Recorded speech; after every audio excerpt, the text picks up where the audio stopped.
Joy University, best emerging university in South India. For admissions, contact.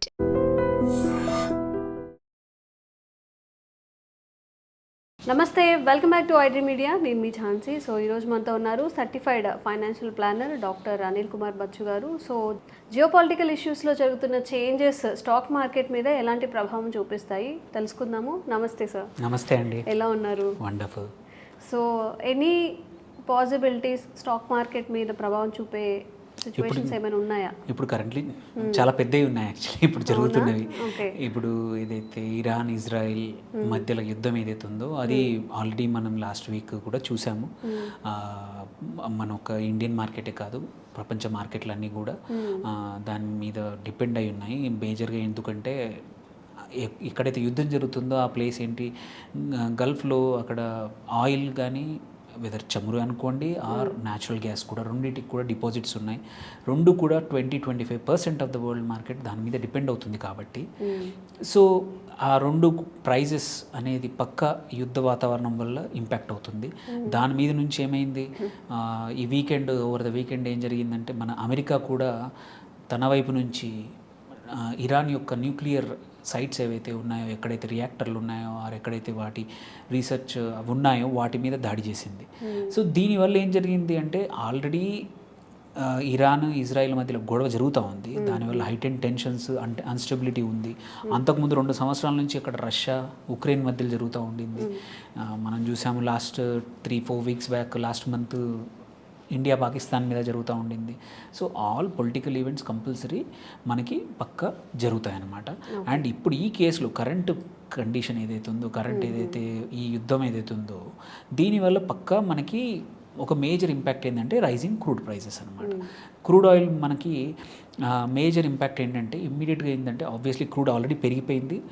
Last 10 డేస్లో ఒక 63-62 దగ్గర trade అవుతుంది, వాళ్ళ 80 దాటేసింది. సో అంటే రఫ్లీ 15% అట్లీస్ట్ 20% పెరిగిపోయింది. సో విచ్ ఈస్ వెరీ అంటే హై సైమల్టేనియస్లీ. దానివల్ల ఏంటంటే ఈ సప్లై కూడా ఆగిపోవచ్చు. ఇప్పుడు యుద్ధం ఎస్కలేషన్ వల్ల ఎక్కడి నుంచి అయితే ఆయిల్ వస్తుందో బిట్వీన్ యూఏఈ అండ్ ఇరాన్ మధ్యలో ఉన్న సముద్రం సంధి ఏదైతే ఉందో ఆ హోర్ముజ్ సంధి నుంచి వచ్చే ఆయిల్ ఆగిపోతే మాత్రం ఇంకా ఎక్కువ ప్రైస్ పెరిగే అవకాశాలు ఉన్నాయి. దానివల్ల ఇంకా ఇబ్బందులు జరుగుతాయి మార్కెట్లోకి. అండ్ అదే నిన్న రాత్రి ఇరాన్ చెప్పింది ఏంటంటే మేము దాన్ని అక్కడ ఆపేస్తామని చెప్పారు. ఈ అక్కడ నుంచి జరిగే కమర్షియల్ ఏవైతే ట్యాంకర్స్, ఆయిల్ ట్యాంకర్స్ కానీ గ్యాస్ ట్యాంకర్స్ కానీ ఎల్పిజి ఎల్ఎన్జి ట్యాంకర్స్ కూడా వెళ్లకుండా ఆపేస్తాము అని అనౌన్స్ చేశారనమాట.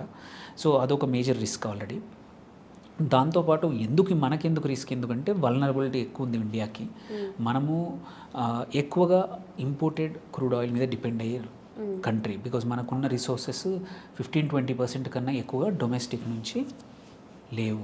కంపల్సరీ 80% ఆఫ్ మన రోజువారీ చమురు ఏదైనా సరే, వెదర్ పెట్రోల్ డీజిలే అనుకోండి, చమురు నుంచి వచ్చే గ్యాస్ కానీ ఇవన్నీ కూడా మనకు కంపల్సరీ ఇంపోర్ట్ చేసుకోవాల్సిందే.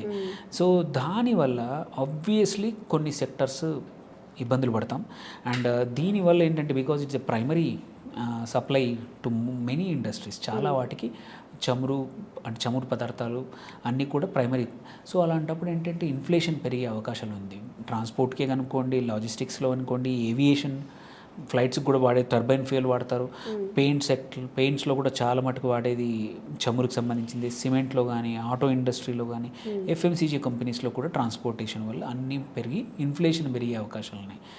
యూజువల్లీ ఇన్ఫ్లేషన్ పెరిగితే ఏమవుతుంది, ఇంట్రెస్ట్ రేట్ కట్స్ ఏవైతే ఉన్నాయో కొంచెం మనం అనుకున్నాం ఆల్రెడీ ఒక 1 month బ్యాక్ ఆర్బీఐ ఒక 50 basis points interest rate cut చేసింది. ఇంకా తర్వాత కూడా తగ్గచ్చు అనుకున్నాం. బట్ ఇన్ఫ్లేషన్ పెరిగితే అవన్నీ డీలే అవ్వచ్చు. అవి డీలే అవ్వడంతో పాటు ఇంకా దాని ఫర్దర్ మ్యాక్రో ప్రాబ్లమ్స్ కూడా రావచ్చు అనమాట దానివల్ల. సో దీంతో పాటు ఇంకొకటి ఏంటంటే బికాజ్ గ్లోబల్ మార్కెట్లో తీసుకుంటే ఇండియన్ మార్కెటే కాదు, ఏవి కూడా ఐసోలేటెడ్గా లేవు, అన్నీ ఇంటర్ కనెక్టెడ్. అంటే అక్కడి పర్ఫార్మెన్స్ నిన్న యూఎస్ ఇవాళ మార్నింగ్ ఏషియన్ మార్కెట్స్ ఎలా పర్ఫార్మెన్స్ చేసాయో చూసి దాన్ని బట్టి ఇండియన్ మార్కెట్స్ కూడా రెస్పాండ్ అయ్యే అవకాశాలు ఉన్నాయి. సేమ్ థింగ్ నిన్న యూఎస్ ఎలా ఎండ్ అయ్యాయో దాన్ని చూసి మన మార్కెట్స్, సో ఇంటర్ కనెక్టెడ్నెస్ అనేది చాలా ఉంది.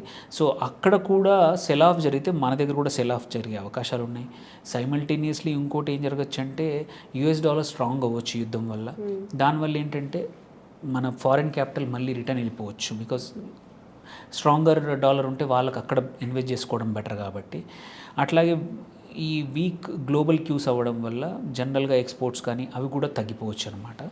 సో దీంతో పాటు కొన్ని సెక్టర్, ఇవి ఏంటంటే బ్రాడ్గా చెప్పాము ఇప్పుడు మనం మార్కెట్కి, గ్లోబల్ మార్కెట్కి ఎలా ఉందని. కొన్ని సెక్టర్ స్పెసిఫిక్ ఇంపాక్ట్స్ కూడా ఉంటాయి. ఎగ్జాంపుల్ నెగిటివ్ ఇంపాక్ట్ ఉన్నాయి చూసుకుంటే, ఇట్లా క్రూడ్ ఆయిల్ ప్రైస్ పెరిగి యుద్ధం వల్ల, ఈ జియో పొలిటికల్ టెన్షన్స్ వల్ల ఒకటి ఆయిల్ సెన్సిటివ్ స్టాక్స్ ఏవైతే ఉన్నాయో మనం చెప్పినట్టు aviation, logistics, paints, cements, auto sectors అన్నీ కూడా ఈ ఆయిల్ ప్రైజెస్ పెరిగితే ఏంటంటే వాటి యొక్క ఎఫెక్ట్ అవుతుంది ఇట్లాంటి పైన. ఇన్పుట్ కాస్ట్లు పెరిగిపోతాయి ఈ ఇండస్ట్రీస్లో.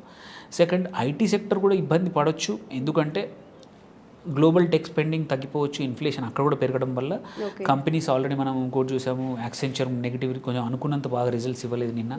సో దానివల్ల కూడా ఇది కూడా. And also consumption driven sectors కూడా తగ్గిపోతాయి. సో ఇది కాకుండా కొన్ని పాజిటివ్ కూడా జరగచ్చు ఈ అంటే మనం ఇట్లాంటి వాతావరణంలో కూడా. Example oil and gas companies ఏవైతే ఉన్నాయో, అప్ స్ట్రీమ్ కంపెనీస్, ఓఎన్జీసీ అనుకోండి, ఆయిల్ ఇండియా కానీ ఇట్లాంటి కంపెనీ, రిలేటెడ్ ఏమైనా కానీ మేబీ స్కోప్ ఉండొచ్చు, వాటిలో పెరిగే అవకాశాలు. అందులో కూడా మళ్ళీ ఓఎంసీస్ ఉండకపోవచ్చు, ఆయిల్ మార్కెటింగ్ కంపెనీస్ ఉండకపోవచ్చు. ఆయిల్ ప్రొడ్యూస్ చేసే ఆర్ ఎక్స్ప్లోరేషన్ కంపెనీస్కి బెనిఫిట్ అవుతుంది, కానీ ఆయిల్ని రీటైల్ చేసే కంపెనీస్కి, బికాస్ గవర్నమెంట్ పెరిగిన రేట్ని కస్టమర్స్కి ఇంకా ఇవ్వట్లేదు. సో అది కంపల్సరీ అబ్జర్వ్ చేసుకోవాల్సింది ఎవరు? ఆయిల్ కంపెనీలు మాత్రమే చేసుకోవాలి. అట్లాంటి కంపెనీస్ మాత్రం ఇబ్బందుల్లో ఉంటాయి. సో డిఫెన్స్ స్టాక్స్ ఒకటి యూజ్ అవ్వచ్చు. ఎందుకంటే ఈ జియో పొలిటికల్ ప్రాబ్లమ్స్ వల్ల, హైటెండ్ టెన్షన్స్ వల్ల అన్ని దేశాలు కూడా వాటి డిఫెన్స్ ఎక్విప్మెంటే కానీ, డిఫెన్స్లో వాడే వస్తువులు కానీ, గన్సే అనుకోండి, ఎటువంటి యాంటీ మిసైల్సే కానివ్వండి, యాంటీ ఎయిర్క్రాఫ్ట్ గన్సే అనుకోండి, ఇవన్నీ కూడా స్టాక్ పైల్ చేసుకుంటున్నాయి. అలాంటప్పుడు డిఫెన్స్ స్టాక్స్ యాక్చువల్లీ బెనిఫిట్ అవుతున్నాయి. మనం చూసాం ఆపరేషన్ సింధూర్ తర్వాత డిఫెన్స్ స్టాక్ అలాగే కంటిన్యూ అవుతున్నాయి. So they can be benefited. So ఇలాంటి టైంలో ఏం జరుగుతుందంటే ఫియర్, కొంచెం అన్సర్టెనిటీ ఎక్కువ పెరుగుతుంది.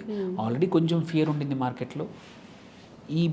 ఈ భయాల వల్ల, ఈ జియో పొలిటికల్ టెన్షన్స్ వల్ల ఇంకా కొంచెం ఫియర్ పెరిగే అవకాశాలు ఉంది. సో మనం స్టాక్స్, ఏ స్టాక్స్ ఇప్పుడు లో ప్రైజెస్ అంటే లో రిటర్న్స్ వచ్చే అవకాశం ఉంటుంది? ఇప్పుడు నేను చెప్పిన ఏవైతే, ఇప్పుడు ఎగ్జాంపుల్ పెయింట్స్ అన్నాము, ఇట్లాంటివి మన ఏవైతే ఆయిల్ పైన డిపెండ్ అయిన సెక్టర్, ఏవియేషన్, ఇది ఇండిగో లాంటి ఎయిర్లైన్స్ స్టాక్స్ కానీ, ఇట్లాంటి స్టాక్స్ ఎఫెక్ట్ అయ్యే అవకాశాలు ఉన్నాయన్నమాట. సో ఇంకా షార్ట్ టర్మ్లో మాత్రం ఇవన్నీ ఇబ్బందులు జరగదు. లాంగ్ టర్మ్ ఈ యుద్ధం ఎన్ని రోజులు జరుగుతుంది దాన్ని బట్టి ఇంపాక్ట్ అనేది ఉండొచ్చు. So because Iran is major supplier అనమాట చమురులో. సో ఇరాన్ ఎంత తక్కువ డ్యామేజ్ చేసి యుద్ధం ఆగిపోతే అంత మంచిది. ఈ యుద్ధం ఆగిపోయిన అంత డ్యామేజ్ అయ్యాక ఎటువంటి లాభం లేదు.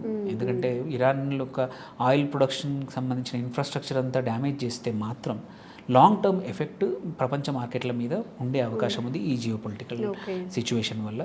సో ఈవెన్ మనం చూసుకుంటే ఇవాళ మార్కెట్ కూడా చూసుకుంటే నెగిటివ్లోనే ఉండింది. మార్నింగ్ యాక్చువల్లీ సెన్సెక్స్ 800 పాయింట్స్ వరకు కూడా నెగిటివ్కి వెళ్ళిపోయింది.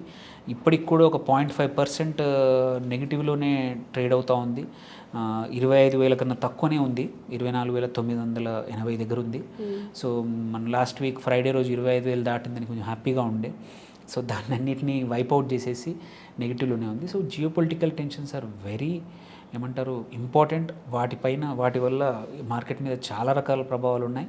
సో నేను చెప్పినట్టు మల్టిపుల్ లెవెల్స్, ఓన్లీ స్టాక్ లెవెల్లో కావచ్చు, సెక్టర్ లెవెల్లో కావచ్చు, నేషనల్ ఎకానమీ లెవెల్లో కావచ్చు, అండ్ గ్లోబల్ మార్కెట్ లెవెల్లో కావచ్చు, ప్రెషర్స్ ఉంటాయి. ఓకే, సో ఇన్వెస్ట్మెంట్ చేసేప్పుడు కొంచెం వీటినన్నింటినీ పరిగణలోకి తీసుకొని చేస్తే బాగుంటుంది. కొంచెం సేఫ్ జోన్లో ఉండే అవకాశం కూడా ఉంటుంది. Thank you sir. Thank you.